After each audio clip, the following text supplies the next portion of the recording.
Hello, Grandpa Don here. The other day I found this table in a thrift store. It's a solid wood table, 5 feet by 5 feet, 30 inches tall, standard height. It was only $60. I couldn't refuse it. I knew if I bought hardwood, for example, I would probably be spending about $150 to $200 on wood that hasn't even been kiln dried. So probably if I went to a lumberyard and bought softwood, which this is knotty pine, it'd probably be about $300 worth of wood. So here we have $60 only, and I can reinvent it or restore it, whatever you want to call it. It's not an antique, but it's a good working base for making an interesting table. Right now it's a bit boring, and when I turn it over, I'll show you the underneath of it. From some writing underneath of it, it looks like it was made in 2002, so it's 16 years old, which definitely means the wood is finished curing. And the beauty of it, there's no cracks in it. There's all the boards are running one direction. There's no end plate, what they would call breadboard.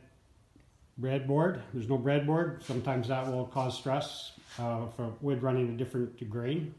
But I think the table manufacturer here was probably a small company, and I think they did things right. I'll know better when I turn it over and maybe take a few things apart. I'm not an expert on tables, but the few I've made, I've noticed what can happen when wood's curing. So I'm quite pleased with the start on this one. It seems like they made it out of 3-inch wide boards. So the boards are 3 inches wide, laminated together. Using narrower boards also means you'll have less movement and less warping. The table's pretty flat, a little sag in the middle, not bad. Each at the seams, or let's just say across the top of the board, I can feel a little wave. That could be due to the wood curing, or that could be due to, if it was a small manufacturer, he may not have had a thickness sander, so he may have belt sanded by hand, which would have made it really hard to make it true. That I do not know, but how it was built. Anyway, some of the ideas I have for it is I could leave the table black as it is and sand it somewhat and make it into a distressed looking table. Sand through the black a little bit here and there. Or the other idea I have is if I resand the whole top, I could leave the skirting and the legs black and show through the knotty pine wood on top. So that'd be more of a rustic modern look. So that I'm still debating on what to do. I'll see what the underside is like and how hard it would be to take it apart. Because if I was to sand it properly and flatten it out really and make the top really true, I'd have to get it through a thickness sander, or at least that would be one good way of doing it. And being it's 5 feet wide, probably wouldn't fit through hardly any thickness sanders, and I would have to cut the table in half and put it back together later. So one thing about a 5 foot by 5 foot table, it basically seats 8 people. If you have good sized chairs, you won't get more than 2 between the legs. I do really like the style of the legs out to the corners. I like how you could see how the seating works. But if you're ever going to have more than 8 people, you're going to have to put a table beside it or build some kind of subtop that fits over the whole thing. So that's things I have to consider. We have a 5 by 5 table in our own dining area. We like the table, we like the size. I have a turntable that sits on top, and you almost need that to pass things around the table, because reaching across the table 5 feet is too wide. A turntable works really good. The only thing is, on our table, it's pub height. And the table, being pub height, is not much good for anything except sitting and eating there. It's a little bit too hard to use a table for crafts, sewing or cooking or baking, rolling things out. My wife finds that a negative, the pub height a negative. She would prefer we had this shorter version. So we're not sure if we're going to fix it up for ourselves or for someone else. But next I'll show you the underside of the table and see what we can discover under there. So this is underneath the table. Did I tell you that this table is also very heavy? It's surprising, being it's soft wood. It still is quite heavy. It was well built. I have to say that whoever built this had quality building. I like how they added on the sides to make it a little taller. Added a decorative touch, but it also gave them lots of room for 2 bolts on each leg. Another thing I really like on their center support, they left a little ways from the end to allow for shrinkage of the tabletop itself. So this table maker knew how to make tables. So from looking at the wood, I'm feeling that it's knotty pine, and I will show you what label they had on it. This is all I'm seeing under here.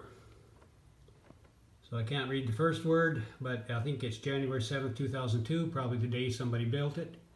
And if they were a small manufacturer, the 202 might mean was table number 202. So if that's the case, it was not a very high-tech company. They didn't have no label making equipment. They just used felt marker, something like I might do, although I would probably even engrave it. Another thing I really like about the table is they use pocket screws. Well, 5 pocket screws down each side. So now what I want to do is take the legs off, which I haven't done yet, and also I brought it home with the legs on, and I want to see if the skirting is just screwed on or is it glued on. They wouldn't necessarily have to glue it on, because screwing it would allow for shrinkage of the table at a different rate than the shrinkage of the skirting, because the screws themselves would have a little give. But if it's glued, a little harder to get apart. And obviously I can't run this through any kind of thickness sander with the skirting on, so that will help me decide what my next action will be. Will I take the skirting off and resand the top, or will I try to sand the top with the skirting on? And or will I kind of leave it the way it is? Either way, it's just going to be a practical rebuild. It's a practical table. I must say though, 5 feet by 5 feet for some people would not work for their dining area. Some people need a rectangular table because of the shape of their dining room. Also, some people need a leaf that will go in and out because they can't always have a table this size. 5 by 5 does take up a fair little bit of room. So anyway, I'll take the legs off and take it to the next stage. See what you think.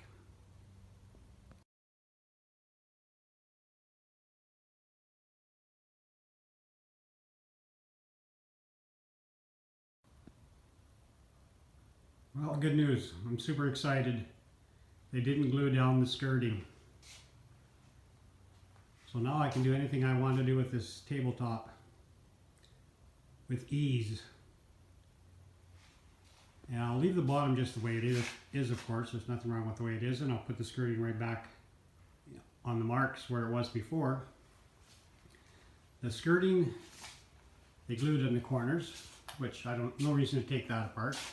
I can repaint, or I can sand the skirting a little if I want, and I probably will just do a little bit. And the cross piece wasn't glued either. So that's good. Even though they probably used kiln dried material, they allowed for shrinkage by not gluing it solid. Works for me. So on to the next stage.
Okay, now I've clamped and glued it, so it's back to being a one-piece tabletop.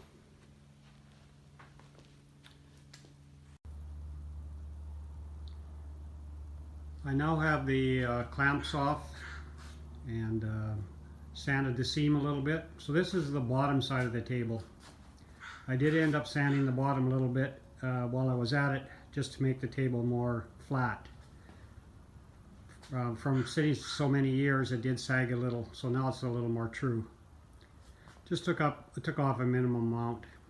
Anyway, I'm about to cut a turntable into the table, and I have bought a turntable aluminum bearing unit, and I have a jig for my little router, and I'm going to start off by making a router groove for the bearing unit to sit in. So that's my next step. I'll router that, and then after that I'll cut out the turntable to the appropriate size. So here we go.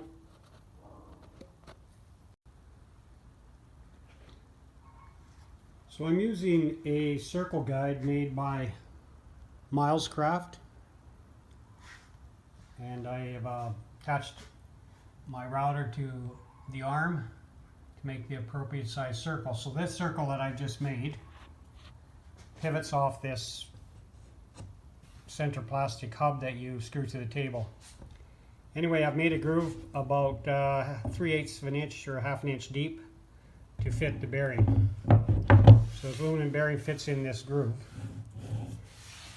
And the reason for that is I'm going to screw the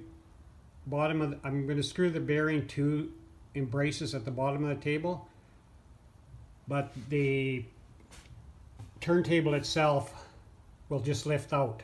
And the reason you'd want it to lift out is for if something gets spilled, you want cleaning. So this groove makes it so when you drop the turntable into the hole, it will self-center on the bearing. It's a little complicated to explain, but I'll show you when I'm done. So next step will be to cut out the turntable with the same guide, just using a 1/8 bit on the router. So that's the next step. I have two different bits that I'm probably going to use to cut the turntable out. This is a spiral cutter, and I prefer this bit in 1/4 inch thick, but it's not long enough to go through the table. So this straight cutter, I'll use it after I run out of length on my spiral cutter. I'll use this. I don't like it as much, but I think I might be able to get the depth out of it. Table's 1 3/4 inches, so I've got to router through 1 3/4 inches. So here it goes.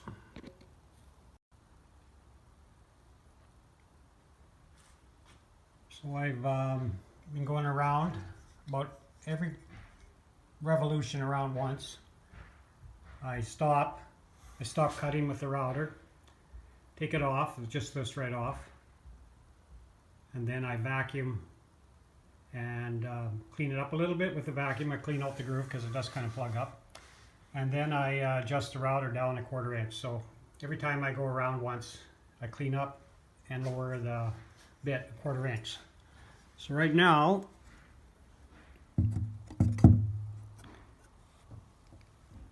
I am about 1 1/8 inches into it, and I have to go 1 3/4 inches. So this is a good time for me to put my longer bit in.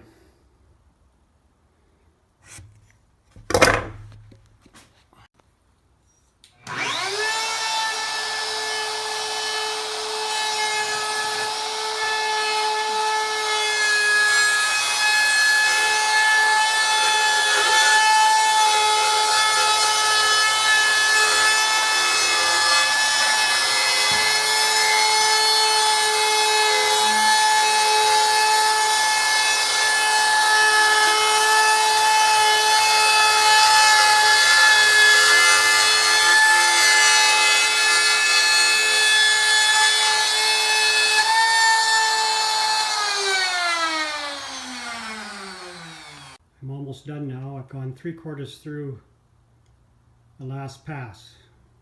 I'm cut right through, but I put these two blocks on keep it from moving when it cuts through.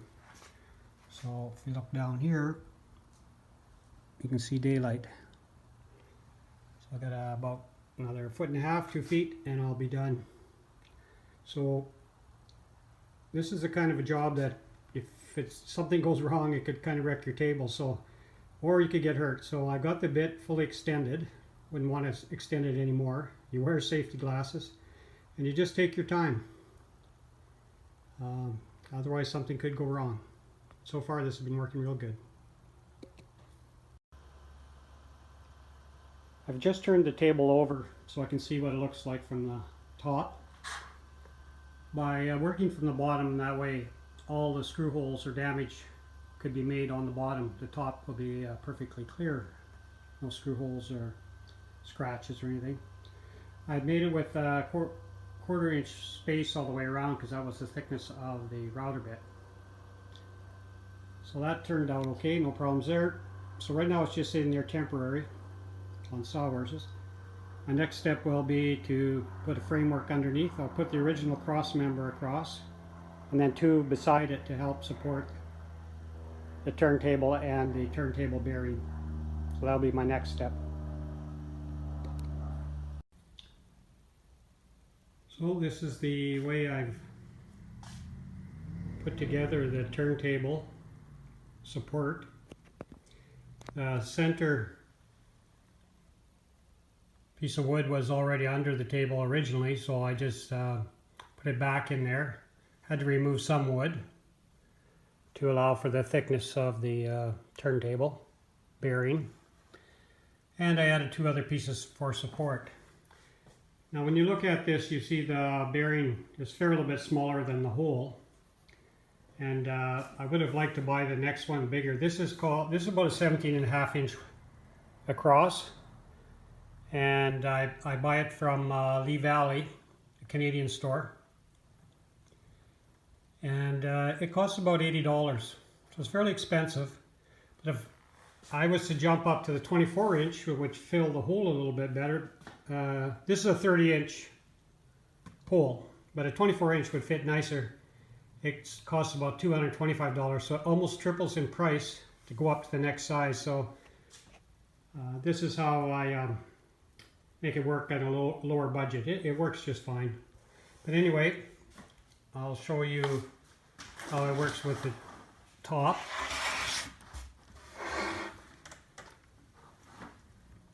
So the groove I routed in here is where the bearing will slip into. That centers it. It makes it so you can lift the top off anytime and put it back on quite easily if you had a spill and you wanted to clean under it or around it. So I'll just show you how it goes together if I can do it with one hand.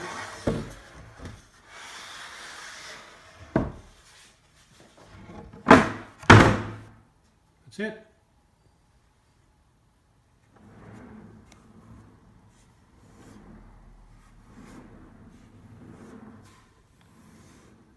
So it's just a matter of machining everything to fit, so you would have a flush finish when you're done. I think that worked out just right.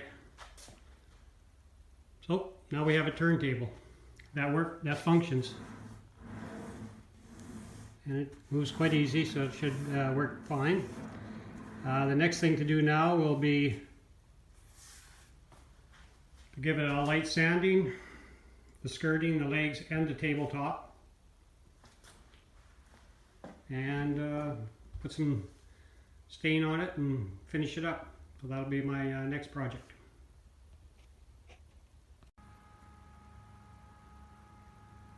Now I have installed the legs and the skirting.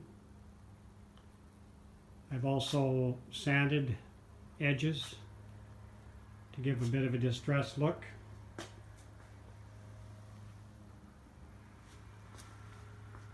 And I sprayed it with a satin clear coat. Just finished doing that.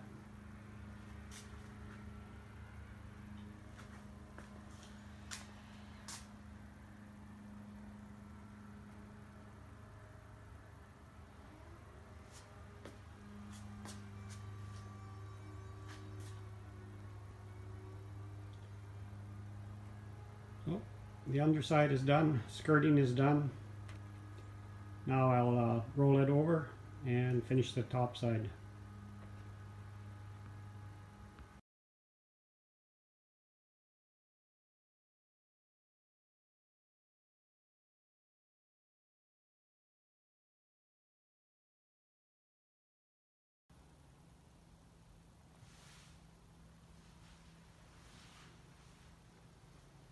Well, I hope you liked how easy it is to take a used store-bought table and turn it into something better than it was originally, with not much labor and not much money. So I enjoyed this project. I think it turned out pretty good. I hope you like it.